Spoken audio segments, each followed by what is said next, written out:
Louis is the living legend of all this movement, and thank you, you all, for being here.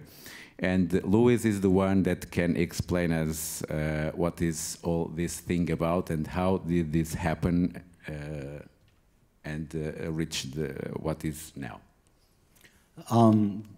The story of Austin, Texas, where you have David Gordon Green and Geoff Marslett and Bob Byington making movies, and you have Richard Linklater and Robert Rodriguez and Mike Judge and Jeff Nichols and Kat Candler and so many other people making movies in a city in the middle of Texas.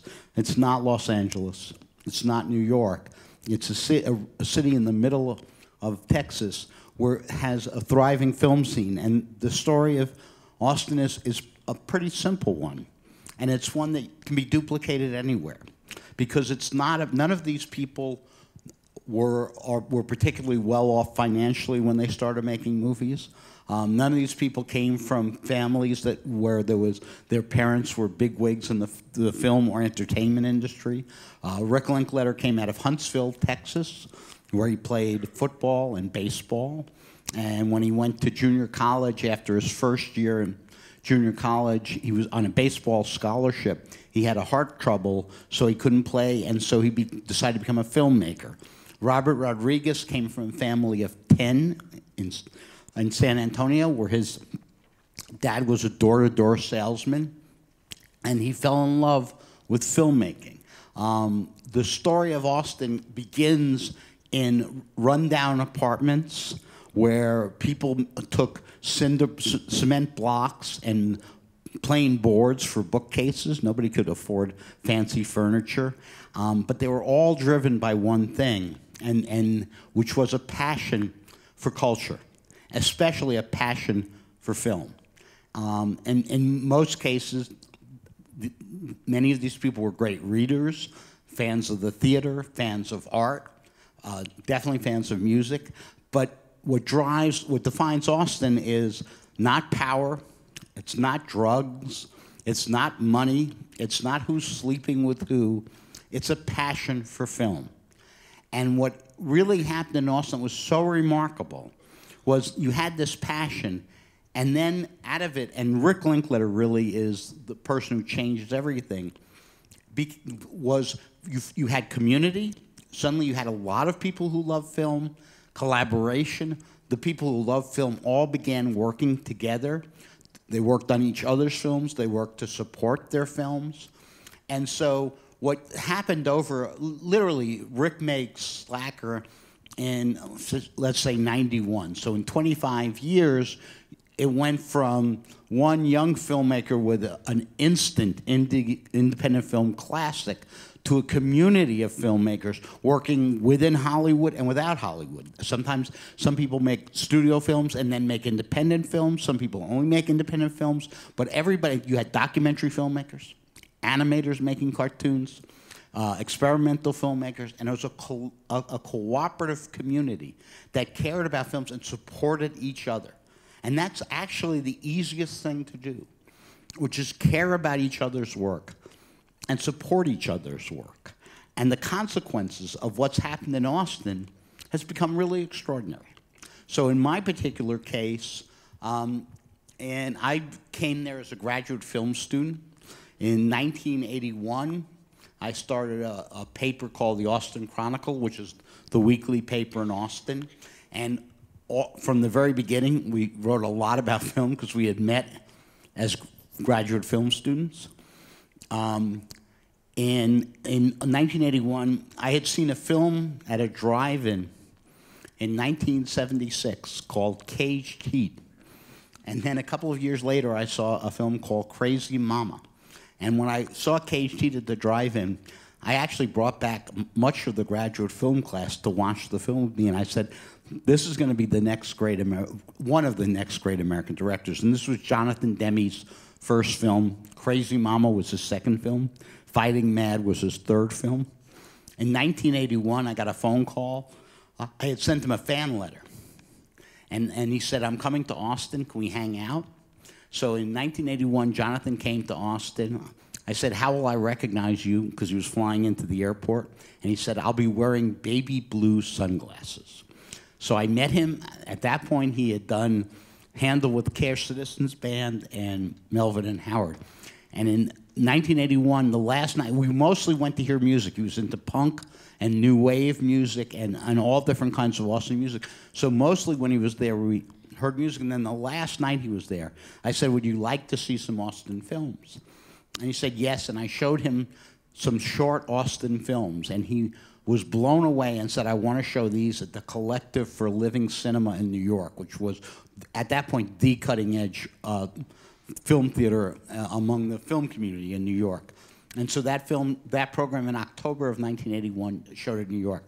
And Sandy's late husband, David Boone, was my friend and made one of those films called Invasion of Aluminum People. We showed this program Tuesday night? What? A Saturday we showed this program here. We're putting it out on DVD so you can all buy it. But so David and Sandy and I became friends. Then another one of the films that was really important was called Speed of Light, made by Brian Hansen.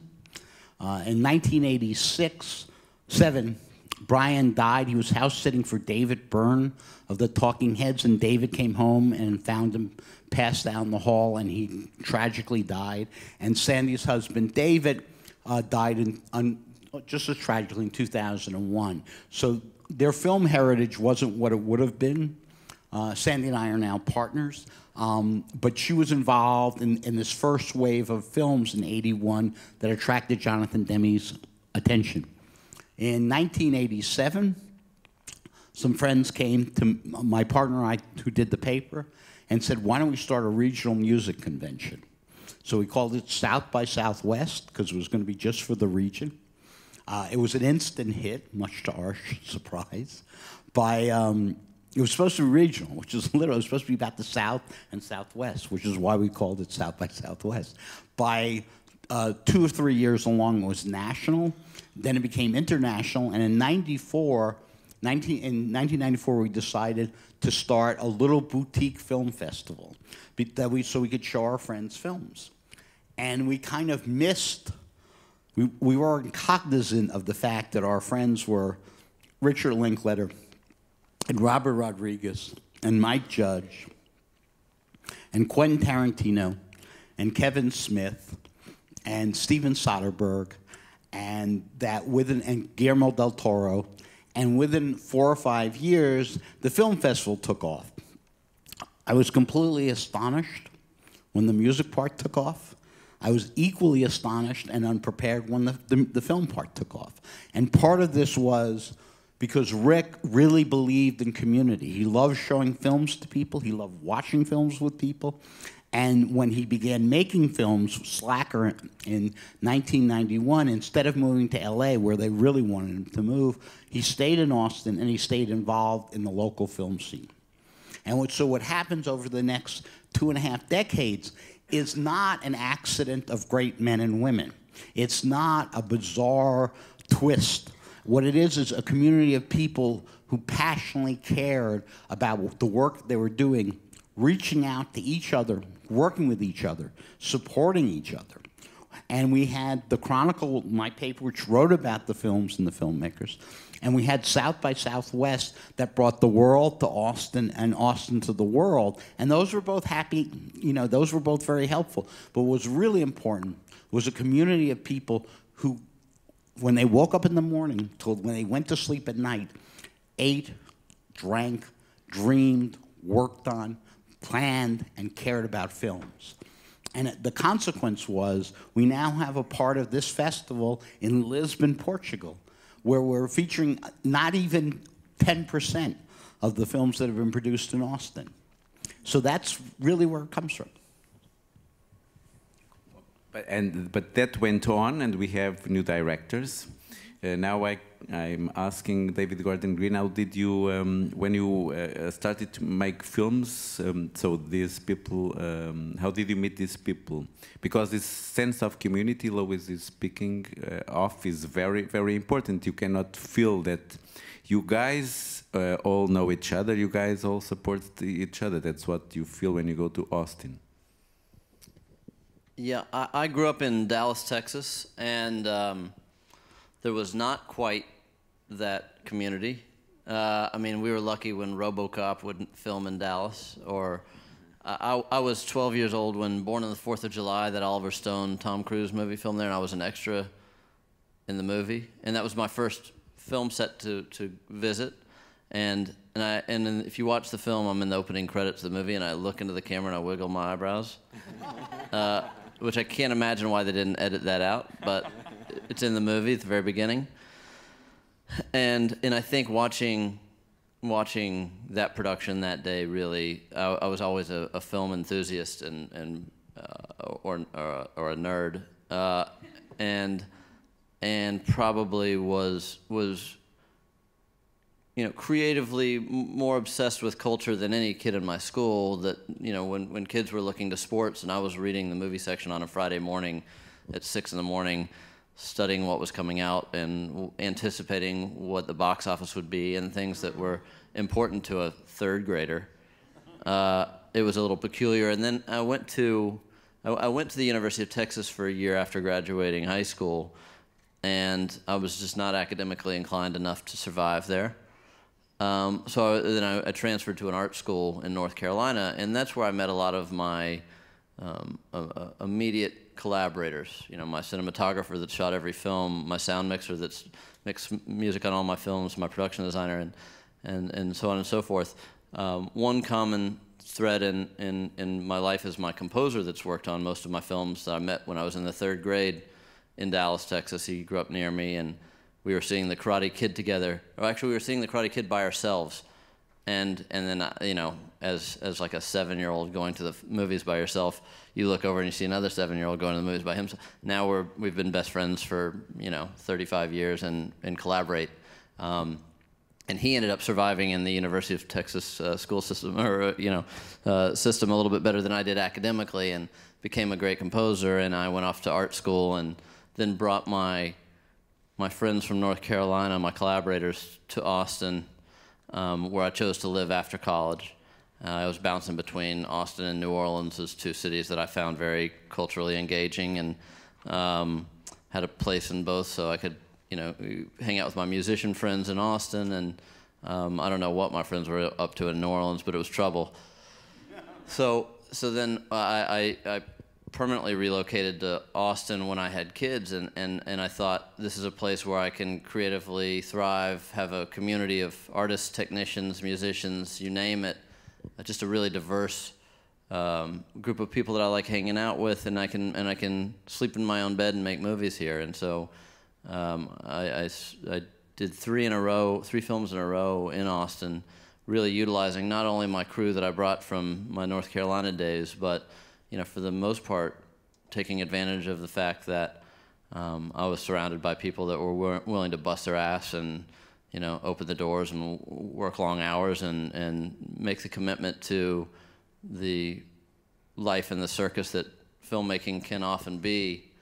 But it was really incredible environment. It is a really incredible environment to be able to, like, I did a film last year actually that opens next week here, I think, called Manglehorn, and every location was written for an area in my neighborhood. I walked to set every day just like you'd be going to work, and I'd go to the locksmith shop, and it was 4 blocks from my house, and I'd go to the park. That was I wrote it with my neighbor that lived a few doors down. The band Explosions in the Sky did the score, and they all live in my neighborhood, and it was a very community type occasion, with no one looking at us or asking us why we're casting non-actors in the movie, and Al Pacino and Holly Hunter, and then weirdos from Austin. So it really has been that type of occasion. My next door neighbor is a security guard, and he's been in my last few movies, and he didn't realize that he was an amazing actor until I just became impressed with his voice and posture, and said, why don't you play the sheriff in this movie, or why don't you show up in that one? And so for me, it's a place to find people that are not only charismatic, super confident, super crazy, a little bit of all these attributes that for me go into the creative process, the collaborative process of of making films. And so, yeah, it's a really wonderful place. I do like to dip my hand in the studio arena and go make a big studio movie, and then I like to make a small independent movie, and I feel like there's great resources for both avenues there for me. Can I don't know if my mic will work. Oh, a quick question, because I had heard, before I really knew much more about David, I had heard that he did a good job of fostering loyalty in a crew, which as a director, that's something that's, do you do anything in particular to foster that, there is a continuity to your crews? Do I do it? What do you mean? I mean, do you go out of your way to... The check's cash. I think what I do is I just have a really good time working, and I think if people are employed and having fun and are proud of what they do, then they'll do it again, and I've never had someone say they don't want to do it again. And then also, I made a film recently, and it seemed like we had better luck getting actors to come in from New York and LA than we would have. I don't know, they just seemed drawn to Austin. I don't know if that's your experience with talent. Yeah, and it's also, like I do a lot of commercials, television commercials, and anytime I'm talking to an advertising agency or somebody, I'll just, I'll say, why don't we just film in Austin? It'd be convenient. Everybody gets excited about it because they want to leave their jobs in Los Angeles, and they want to leave their jobs in New York, and they want to eat some good barbecue, and so it's a nice occasion with a great reputation, so I'm able to bring quite a bit of commercial work, which doesn't sound that glamorous, but I have a lot of fun, and it does bring, if I'm asking some friends to work on a movie like Prince Avalanche, for example, and everybody's getting $100 a day, it's nice to bookend a 6-day Chrysler commercial before that where everybody's getting paid crap loads of cash to do what they do, and then afterwards we do a Purina dog food commercial for a couple of days. Then I don't feel as guilty for saying, and then let's work cheap on my movie, because it all balances out somehow. We overcharge here and we underpay there, and we try to figure out how to make it make sense for our lifestyle. I think that's a secret weapon, is the commercials. I mean, that's your ace in the hole. It can be nice. Yeah. Okay. Now, Sandy, but when you started with films like the films we saw in the program Jonathan Demme Presents Made in Texas, so you got most of those films were very experimental, and they were made with people, so with you, yeah, with the family. Yeah. Do you think that, but those films were an influence to whatever came after? Yes, I think so. During that time, it was 1980, 1981.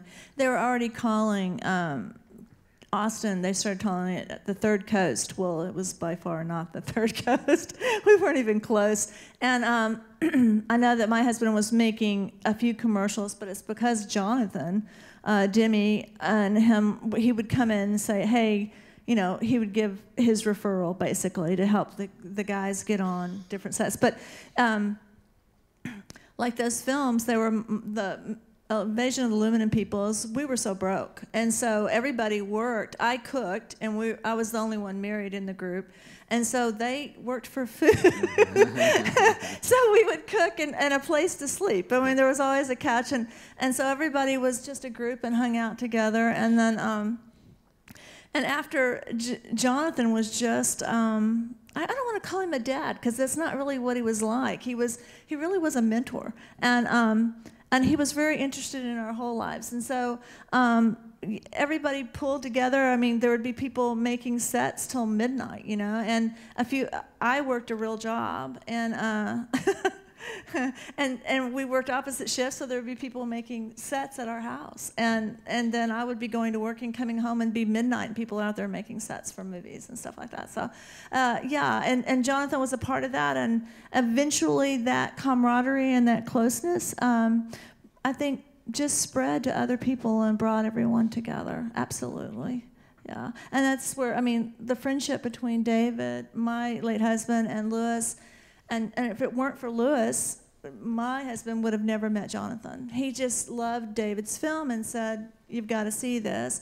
And then before I know it, Jonathan Demme, John Sells, David Byrne are saying, we're coming to Austin and we're coming to dinner. So get ready. So it's pretty much like that, you know. And then he would come to town, Jonathan would, and he would, I know with Brian and David, he'd pass out cameras and go, I'm making this video, and I need you guys to give me a different point of view. And he sent them out with cameras, you know, and helped him make some cash on the side. So, yeah. And I really do think that it helped everybody to pull together and brought that atmosphere, yeah. To clarify, among these were, Jonathan had seen the Talking Heads in Los Angeles and decided to met with David Byrne and decided to make a movie. And he came and shot a number of concerts in Texas, and he gave Brian Hansen and David Boone cameras and said, go out and shoot this because I want you to help me think about how I'm going to shoot the Talking Heads. So it's a little more specific. But one of the things you also do is that you do different things in cinema. For instance, well, I remember seeing Bob in Hal Hartley's latest film. You too, Geoff, you work as an actor, you're a teacher, etc. So does this has any special involvement in what you do, or? I mean, I think it certainly has to. Austin has fostered a working class artist aesthetic that I think everyone, you know, making commercials, running a paper, whatever you're doing, it isn't an industry town, so you don't live and breathe filmmaker. You can't, you won't afford to be able to do that. So you find other avenues to keep making this work. As much as you might work late every night, you do it because you like doing this, and it becomes your life. So in my case, you know, I honestly was a self-taught animator, made a short that did really well, and suddenly was teaching animation at the university, and it became a way to say, well, I do that for a good part of the week, and I can keep making films. And I think to a large degree we all do that. See You Act. So, you know, you show up and he'll be the clerk in Hal Hartley's film. Yeah, or, and I've made a fortune as an actor, fortunate. The clients, they paid to you were the clerk. When they I left think the Hartley rooms. made me feed myself on that job. I'm not kidding. Yes, sometimes you pay to get yourself there and you help. But it's because it's a collaboration too. And I think everybody up here has served, you know, as a producer, as a boom operator, as an actor, as a writer. You do all those jobs, not because you're always excited to do those jobs, but you're excited to make those projects happen. And acting is an interesting one that I've recently.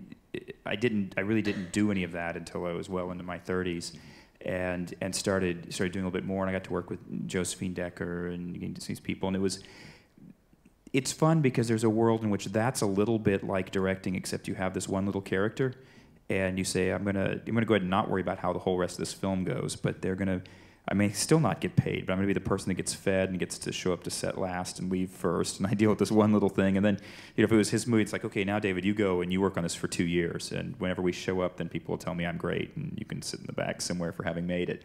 So there are aspects of sometimes the thing you did to just stay part of it ends up being as exciting as being the main fiddle sometimes.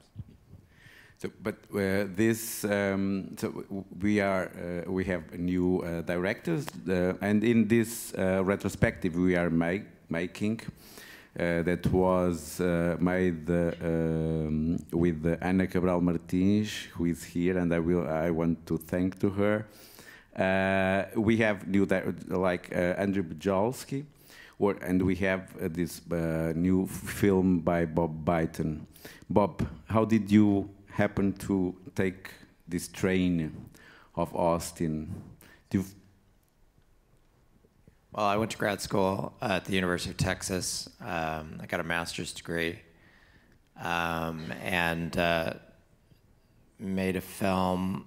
I guess I made 2 films, and then I was in Los Angeles for a while, and I couldn't get movies made in Los Angeles. I never learned how to get a film made in LA, so I moved back to Austin and was able to start getting movies made again.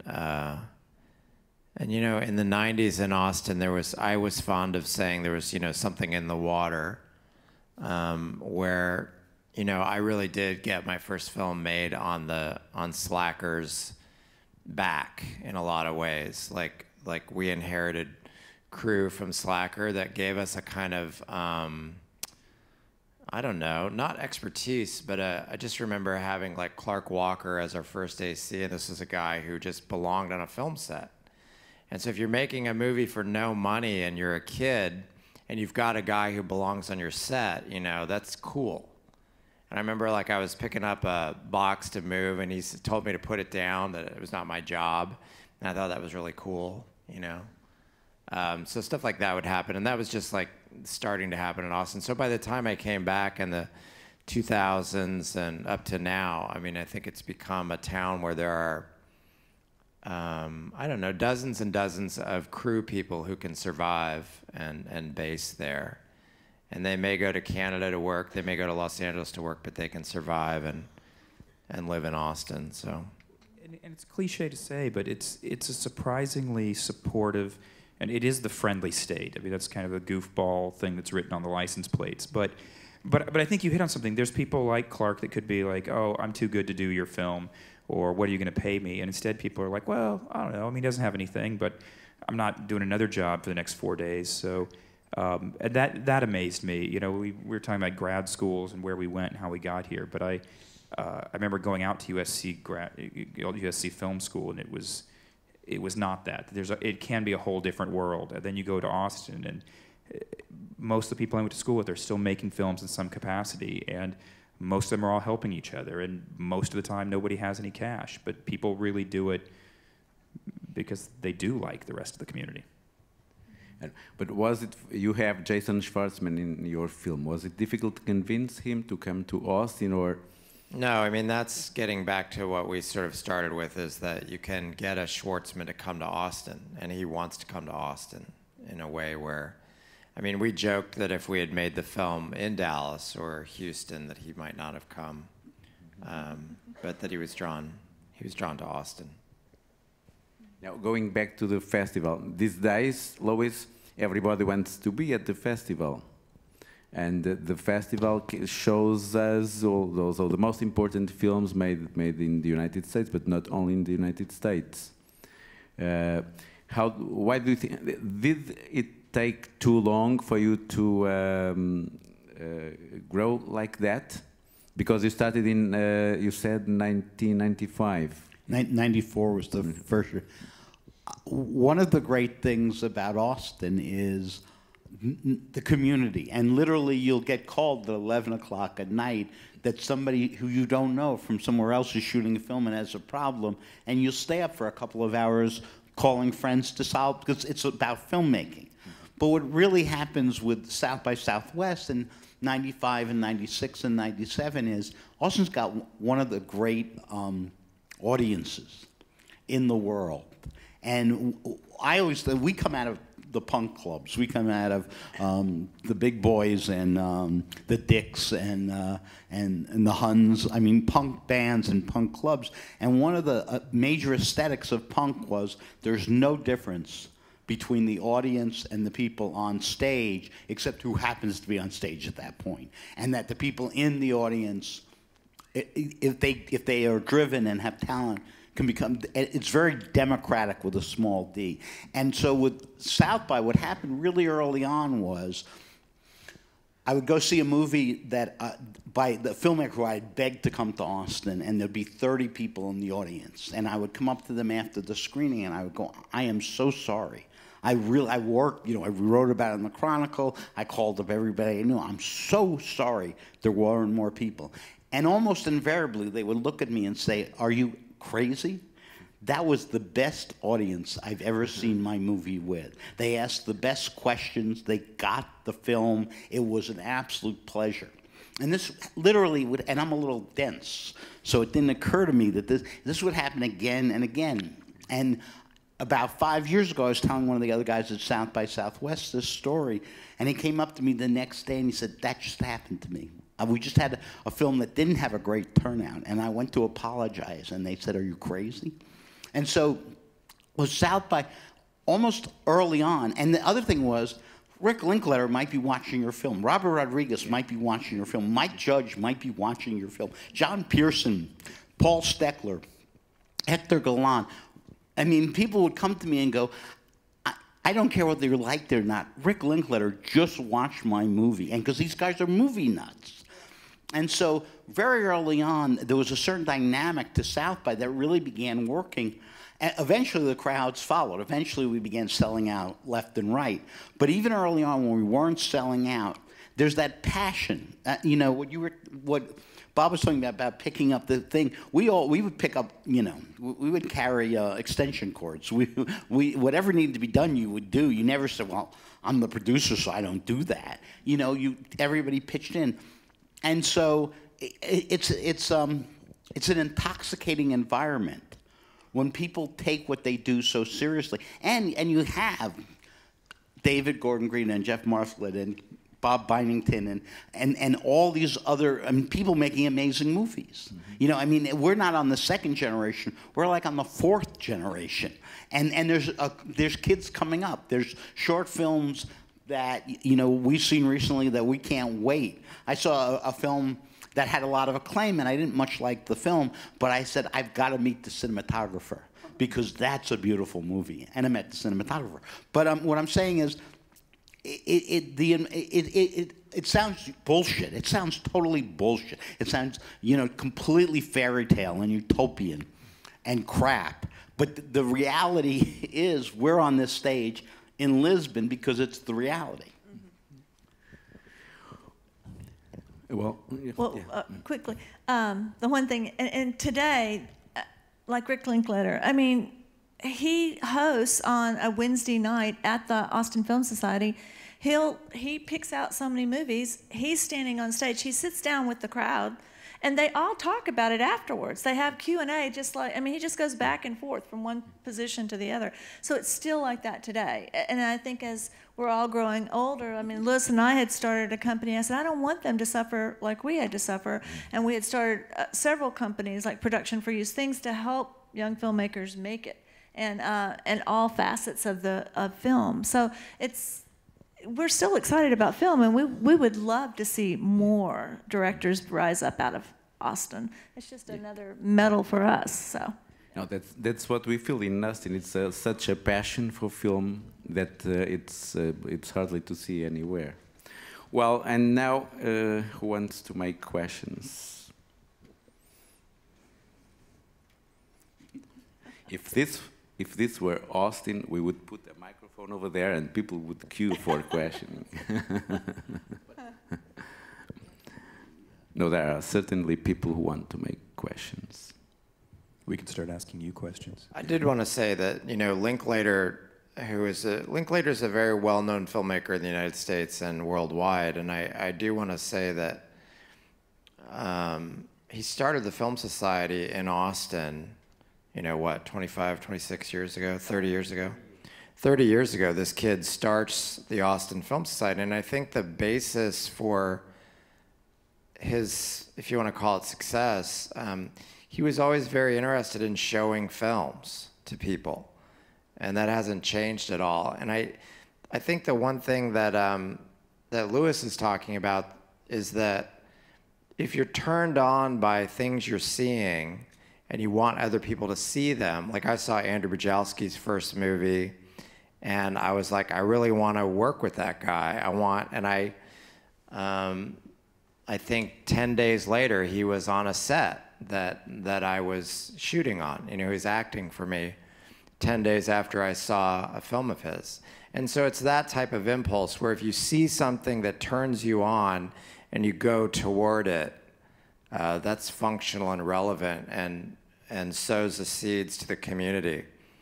And I don't think we're as good at it as we used to be, frankly. I mean, I think we're a little bit more compartmentalized. I do think David is the fact that David is able to keep making films with the same group, and it's not like 5 people or 10 people, it's like 30, 40, 50 people are coming back and making these movies again and again. And you know, that gets your attention, because these are people who are, you know, they're surviving, paying their bills, and living in Austin. So I always say, if you see something you like, if it's a short or a film and you can find the filmmaker, do it. Find them and get them in your life. So that's my little PSA. And also, something, and you kind of touched on it, was that having a relationship with your community. Lewis was in the newspaper business, and so, but Rick Linklater, when there was extra, he would hang out. He'd come into to the office at the Chronicle and wait for someone to cancel their ad, so, and then beg Lewis to give him a free ad since that spot was going to have to be filled somehow. And so Actually, he would go to Nick, my partner, because I was always in a bad mood for like 5 years. 10 years. I was in a really bad mood. So he would wait, and he would go to Nick, because Nick was much nicer. And he would say, so you said you'd give me like a 6-page ad for the Film Society. That half page just canceled. What are you going to put there? And they'd go, okay, you can have it. yeah, and then also with South by Southwest, Roland, who, it was his original idea, but see, Nick and Lewis had already started the Chronicle newspaper. They had already made all the relationships with the city and had their business set up. So when this idea came up, they didn't have to figure out from scratch, I need an office, I need all this. They just joined partnership and then started the business from there. So it wasn't having to reinvent the wheel there too. And I think that's really important, is having a relationship with each other and your community and being able to support each other, even if they're not in the arts. You know, that there's other ways to get around that. So. Rick Linklater came up to me at a Liberty Lunch, a great long-gone music club, in 1985. And I had written an obituary on Sam Peckinpah. And Rick came up to me to tell me how much he liked my obituary on Sam Peckinpah. And we started talking movies. And then whenever we saw each other, we would talk movies. And later that year, he came up to me and he said, we want to show movies the way they were meant to be seen in the movie theater. So we're going to do 2 programs of shorts at the Dolby. Will you give me advertising? And thank God I was in a good mood that day and said yes, because if I hadn't, who knows? But and so that's our relationship began there. But just a couple of stories. One of my favorite stories was Rick was doing a series of 80s films that he loved, and one of them was, the first one of the series was Sam Fuller's White Dog, a very brilliant but controversial film. And when he got up there, this was after Boyhood had hit, and there was all the storm of, you know, critical praise for Boyhood and discussion of Boyhood, and Rick was like in the spotlight everywhere. And he gets up to introduce White Dog, and the first thing he says, you can't imagine how happy I am to be talking about a film that isn't mine. And I think that's so important, that it's, you know, when we were just at dinner with Jonathan, and actually Jonathan was telling us how great Pineapple Express is. Yeah. He was going on, about it, because I've seen it and I didn't remember, so he was filling me in. But this is what, I mean, we were talking movies. Right. And then when you're talking about shorts, there's a short called Tortured by Joy, which is one of my all-time favorite shorts, and a friend showed it to me. And I sent a copy to Jonathan, who fell in love with it and showed it to everybody. And we were doing a screening of a film I produced in New York called Be Here to Love Me, a film about Townes Van Zandt, who's a Texas singer-songwriter. And the person who made Tortured by Joy was in the audience. I came because he was friends with a friend, and we're having dinner afterwards with Jonathan, with him, and I looked at him finally and I said, why didn't you submit that film to South by Southwest? It's my favorite short film of the last decade. And he said, I did submit it. It was rejected.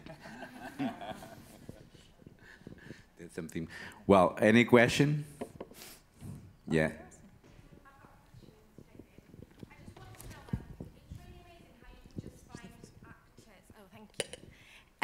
It's just amazing how you can just find actors that are not really actors, but they just come up in your life. And I just wanted to know, do you think that there is a big difference between someone who's trained and someone who's not? Do you think that trained people seem to have it a bit more automatic, or something just a bit, the creativity a bit cut off? Do you know what I mean? Like, do you think there's a difference between training or non-training? Because sometimes I feel like maybe training cuts out a bit of your creativity. You just know that you have to do a certain thing at a certain time. So maybe not training actually is better, because you don't think too much about it. You just do it. Does it make sense? That makes sense. Okay. I'm not sure. I think everyone is different. I think the trick is overcoming that self-conscious quality that I have in front of a camera or being on stage and things that make me uncomfortable, that I would not ever be a good actor. I think if you talk to, you can talk to a precocious 4-year-old kid and they don't give a shit about the camera and they're just amazing and it's had this naturalism and they are themselves. Are they great actors? Are they going to be memorizing Shakespeare? Not at 4 years old. Not, if you pick someone off the street, which I very often do in movies, you have to have your expectations somewhat. Like, for example, I just 3 days ago finished a new HBO series, and one of the leads in the show was a 19-year-old greeter at Walmart, and this is who's the actor. That's what he was doing before he comes onto our show, and so there was an expectation when I put him in a show with Danny McBride and Walton Goggins, and he's immediately in this sequence. He doesn't know what hitting a mark is.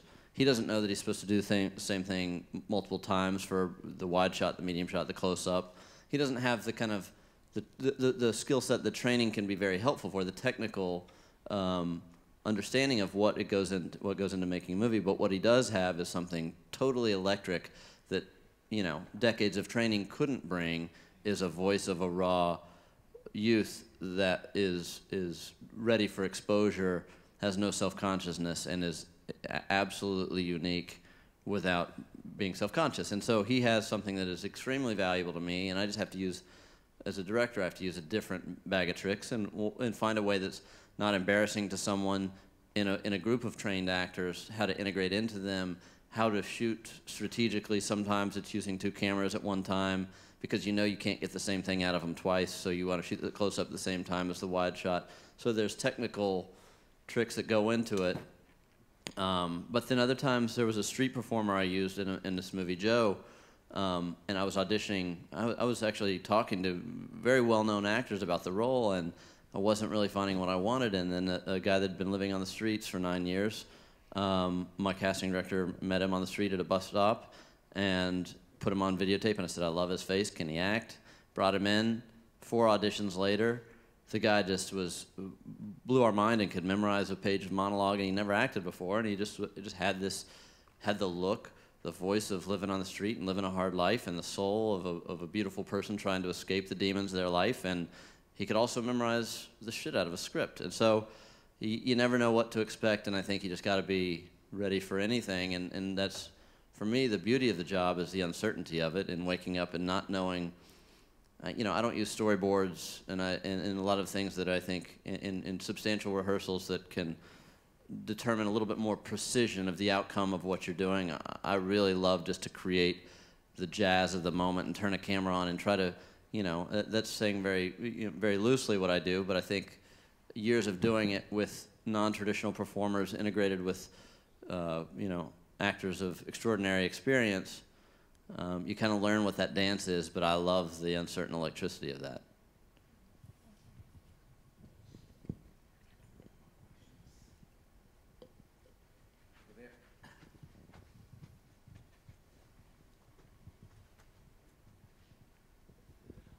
Hi. I'm a big fan of everybody on stage, and I have a very cheesy question, but I was wondering, and it's a very almost famous question, but I was wondering if you could each talk a little bit about what do you love about movies? What do I love about movies? To make them, or did I love it when I see a movie? Both? All right, I'll give an answer, then everyone can go whichever direction. But I really enjoy what I've been lucky enough as a person to get to do, which is make movies that don't even really have to please anyone. They're just, I teach, I live modestly, and I'm able to make movies. And sometimes my movies are $20,000 movies. But growing up, I saw things that, I saw David Byrne's True Stories get made in Dallas. I saw movies Alex Cox was making and Hal Hartley was making. And these were movies, Jim Jarmusch, these are movies that weren't really about what they were about. These were movies that were about the person making the movie and the way they regurgitate the world around them. And the ability to do that in a way when you're painting or you're writing a book is you, and you do this thing. But if you can make a movie, you find a way to take this feeling you have or this regurgitation of the world around you and get a bunch of people that are better at things than you might be at to all come together and create this end product that does what you were thinking in a way that you never could on your own. And there's a fine line when a movie's inexpensive enough that it's not team heads doing their jobs amazingly. And I love to watch those. I mean, I'm going to go get tickets and see the new Star Wars movie, and I'm going to love it. But for me, in a creative place, I like that idea of saying, this movie's about Texas. It's not about Texas. It's about David Byrne. Dead Man has nothing to do with the American West. It's geographically insane. But it's about the way Jarmusch feels. And it's done in a way that you have these teams. And to me, that's the magic of movies for me. I'll let someone else answer. My answer is quick. I like to experience an emotion without having to commit to it.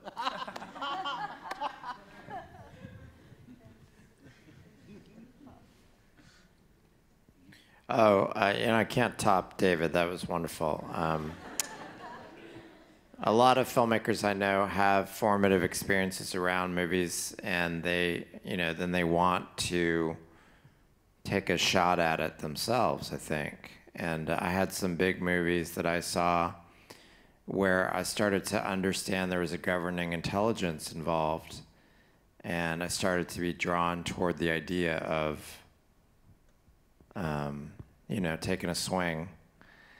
And it can de-romanticize the process fairly quickly, because you can love a movie. Like, a big movie for me was Chinatown, and I love The Graduate, and I love Annie Hall. And then if you're on a set and you're a kid and you're trying to make a movie, you ain't making Chinatown. And so, and then your movie comes out and it ain't Chinatown either. And that can be, like a There's No Santa Claus kind of thing to happen. And I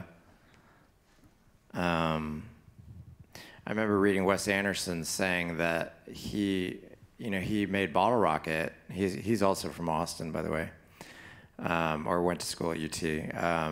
And he said he made Bottle Rocket, and he really did expect the world to love Bottle Rocket. And they may love Bottle Rocket, but they didn't when it came out. I mean, nobody really saw it. And he said that something broke very fundamentally in him that has never been repaired. And anyway, I relate to that.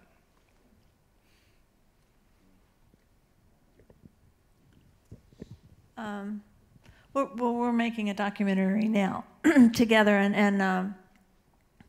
but before we would make movies, it was just for fun. I mean, there were just so many enjoyable things, and watching people smile and laugh. And Invasion of the Living People is an absolute hoot, and to be able to make it for nothing, and you get to hang out with your friends, and it brought a lot of joy to a lot of people, and that was really us. But right now, with our Linklater documentary that we're working on, it's somebody that we both love, and I would like people to see his work ethic and how where he came from, Huntsville, and he's just a little kid from a divorced family, and how his work ethic and how his imagination and his drive, and I want other people to see that and love that too. I was 9 years old in my grandmother's house in Lakewood, New Jersey, cutting through her bedroom to go out the back porch. And on the TV was Frank Capra's Lost Horizon. And I watched it, and during the 2 hours the film was on, I knew I was where I was supposed to be. And I was not a very happy child. But when I watched movies, there was a real peace. And then even more recently, there's a film playing here in Lisbon, which is going to play on Saturday, called Cahill Blues. Is that the name? Cahill Blues. It's a Chinese film. Jonathan and I went to see it 2 days ago at the casino, or 3 days ago at the casino. And both Jonathan and I were nodding off during the first 15 minutes because we were tired and we couldn't figure out the film. And then in the film, there's a 40-minute shot that is one of the most exhilarating things. We were both giddy it was like getting high 10 times over, because it's a 40-minute take across a whole chunk of provincial China.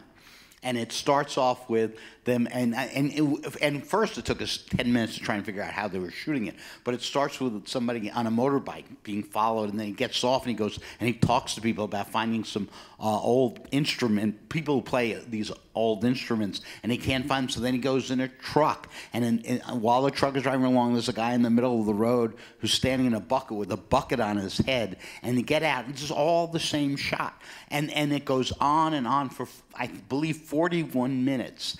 And then there's about another 15 minutes, and you realize that a film that we were both kind of hoping to stay awake through was a poem, was a cinematic poem, was audacious. I had never seen anything like it. I'm 65 years old, and I'm sitting next to Jonathan Demme, one of the great directors in the world who has made so many extraordinary movies, and the two of us are like 8-year-olds when we get out of that movie, because we are deliriously happy.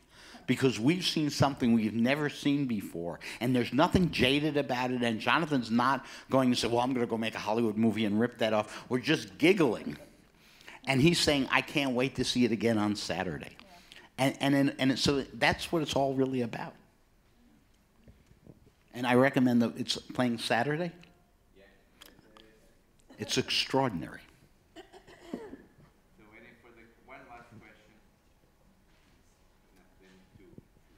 Hi.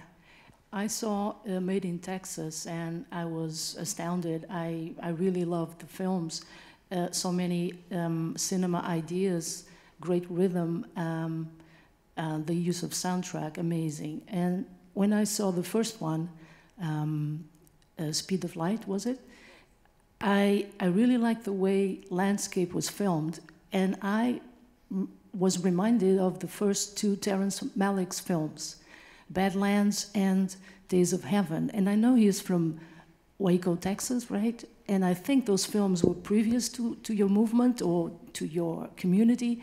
How much of an influence did Malick have on your filmmaking in your community?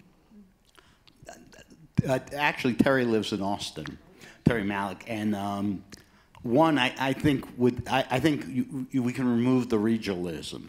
I think his first two films, Days of Heaven and Badlands, influenced all American filmmakers. I think they took everybody's breath away, and subsequently, I think, you know, Thin Red Line and Tree of Life are movies that Tree of Life ripped the top of my head off, and I actually got to watch Terry direct part of it. But I think that Terry's in. I think what I've talked to Terry about it. I think he wants to make, I think he cares, he's making almost silent movies, although he certainly uses soundtrack brilliantly. But his sense of cinema is so extraordinary that I think it profoundly influenced everybody. And I think that if you asked any filmmaker from a couple of generations, Malick was a huge influence. And getting to watching him direct is amazing, because I thought he would be like, you know, in the Airstream trailer 3 or 4 miles from the set. And Terry is actually right in the center of the action, and like Tree of Life. And he has a monitor on his hip so he can watch what the camera's seeing.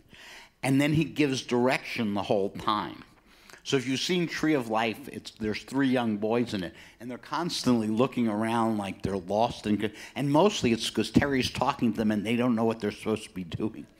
But I talked to his sound guy, and he said Richard Donner, who made Superman among many other films, would talk up until the moment the actor was supposed to talk. But then he would be quiet while the actor said their lines, and then he'd start talking again. He said, but Terry keeps talking, which makes it a real impossible drag to edit. But I mean, when you watch him, he is so in love with the process of filmmaking. And then when he edits, he'll have like 4 teams of editors working on the same sequence, because he's finding the film. Terry is an extraordinary filmmaker. I have an interesting story on that. I've never had the privilege of watching him direct, but one time he fucked up one of my sets. But he came to visit one of my sets, and he kept talking. He would get excited. We were shooting in Savannah, Georgia, and I was trying to film this intimate death scene. And then in the middle of the scene, when an actor's like trying to find this moment, you'd hear him go, "Oh, the loons are mating," and he'd like start talking. I'd be like, "Shut up!" Like having to tell Terrence Malick to be quiet on your movie set is pretty cool too.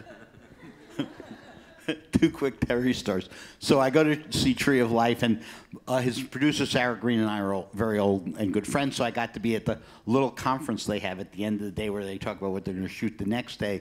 And one of the cameramen is pointing out all the birds to Terry, and he's going, you know, when it gets like right at sundown, there's like an hour or two of a lot of bird activity, and we should really film that. And Terry's kind of listening. And then I see Rick, and he says, well, I'm going to go visit Terry's set. And I see, it'll blow your mind. The person I've seen closest to a nervous breakdown who wasn't in an institution was the script girl on Tree of Life, because Terry keeps changing his mind. And so Rick goes to see it, and I run into him and said, wasn't it? He said, all the guy did was shoot damn birds for 2 hours. And so that was all that happened. But another time, I'm friends with Haskell Wexler, the great cinematographer, and I was talking to Malick, and it turned out that Nestor Almendarez shot most of Days of Heaven, which is, I think, one of the most extraordinarily beautiful movies ever made. I think it's just, but Haskell had shot, they had figured it out, 41 minutes of the film, and I was in Santa Barbara, and I ran into Haskell at a party, and I couldn't wait. All I wanted to do was talk about what shots were Haskell's in Days of Heaven, because I think of Haskell as such an iconographic cinematographer. And he talked to me for about 30 seconds, and then, because he's the most political person, he launched into a tirade on what a disappointment President Obama was, and wouldn't talk movies. Instead, went on and on about politics, and I was crushed.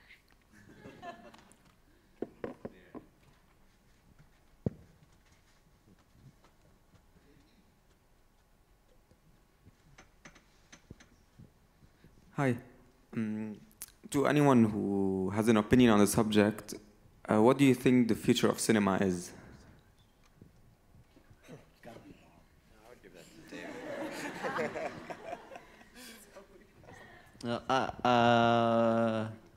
Yeah, that's. I think it's everything. I just think, you know, you see so many people watching movies on their phones and in small formats, and I was really mad at myself a couple of weeks ago because I watched Beasts of No Nation on my iPad on Netflix because I didn't feel like leaving my hotel room and I wanted to watch it, you know.